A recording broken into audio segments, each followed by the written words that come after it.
លើកទី1ឯដែលនាងខ្ញុំស្ងោជ្រក់សាច់គោបែបអញ្ចឹងបងប្អូនដោយសារកាលមុននាងខ្ញុំស្ងោរបៀបផ្សេងណាប៉ុន្តែនាងខ្ញុំពេលឃើញគេស្ងោរបៀបអញ្ចឹងទៅក៏សាកធ្វើអញ្ចឹងដែរចុះបងប្អូនធ្វើបែបមិនដែរសម្រាប់នាងខ្ញុំធ្វើបែបអញ្ចឹងគឺលើកទី1ឯប៉ុន្តែលទ្ធផលទទួលបានគឺឆ្ងាញ់ខ្លាំងមែនទែន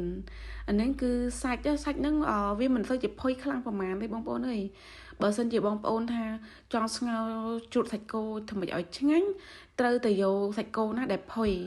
សាច់កភួនសាច់ច្រឡកសាច់អីហ្នឹងណាប៉ុន្តែសម្រាប់ខ្ញុំអានឹងសាច់ហ្នឹងគឺយកចេញពីទូកកទេនឹកឃើញថាស្ងោរជ្រក់សាច់គោជារបៀបស្ងោរជ្រក់ដែលថាបើកម្លាំងហើយលឿនងាយទៀតពេលយើងស្ងោរជ្រក់អញ្ចឹងយើងត្រូវការជាមួយនឹងផ្សិតត្បាងហើយជាមួយនឹងខ្ទឹមបារាំងព្រោះអីអានឹងជាបន្លែដែលយើងត្រូវដាក់ចូលបងប្អូនហើយយើងអត់បានទេជាមួយនឹងគល់ស្លឹកគ្រៃជាមួយនឹងរំដេងព្រោះគ្រឿងប្រមាណមុខនឹងជាគ្រឿងកាត់ឆ្អាបហើយសម្រាប់ជីរណាដែរគឺយើងហាន់ដើម្បីយើងដាក់ពីលើជាមួយនឹងសម្លរបស់យើងនៅពេលដែលយើងបានឆ្អិនណា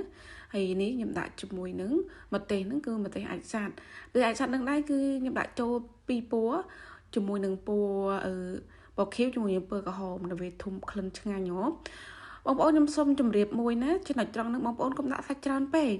កាលណាដាក់សាច់ច្រើនពេកទៅធម្មតាយើងធ្វើតែយើងដាក់តែមួយចានហ៎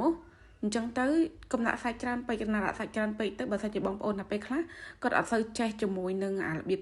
រៀងនៅឆៅទេគាត់មើលទៅគាត់អត់ហ៊ានញ៉ាំណាតោះឥឡូវយើងមកប្រាប់ពីរបៀបធ្វើម្ដងយើងដាក់ទឹកហើយយើងដាក់ជាមួយនឹងគ្រឿងរបស់យើងគ្រឿងកាត់ឆ្អាបរបស់យើងមានគល់ស្លឹកគ្រៃមានរំដេងជាមួយនឹងស្លឹកក្រូចអីអញ្ចឹងណាហើយខ្ទឹមសខ្ញុំដាក់ជាមួយនឹងខ្ញុំដាក់ជាមួយនឹងទឹកត្រី2ស្លាបព្រាអំបិលបន្តិចប៊ីចេងបន្តិចស្ករបន្តិចណាបងប្អូនហើយចំណុចត្រង់នេះគ្រួសារខ្ញុំក៏ថាអូនសុំថែមទឹកបន្តិចមកចង់ហត់ឲ្យវាបានច្រើនបន្តិចណាហើយនោះអាសាច់គោដុំហ្នឹងដោយសារខ្ញុំវារឹងលក្ខណៈស្វិតអញ្ចឹងទៅខ្ញុំដាក់បញ្ចូលនៅក្នុងហ្នឹងដើម្បីយកជាតិទេតែអាសាច់ដែលរៀងផុយហ្នឹងយើងដាក់នៅក្នុងចានហើយចំណុចមួយទៀតបើសិនជាបងប្អូនថាខ្ញុំអត់ចង់ចេះឆៅរបៀបឆៅអញ្ចឹងទេយកអាទាំងខ្ទះហ្នឹងយកមកចាក់មកកាលណាដែលយើងដួសវែកអញ្ចឹងវាកាត់បន្ថយជាតិក្តៅបងប្អូនអញ្ចឹងបងប្អូនអាចលើកទាំងខ្ទះយកមកចាក់ក្នុងចានក៏បានដែរអាហ្នឹងជាបទពិសោធន៍របស់ខ្ញុំព្រោះអីនៅពេលដែលខ្ញុំធ្វើរួចហើយ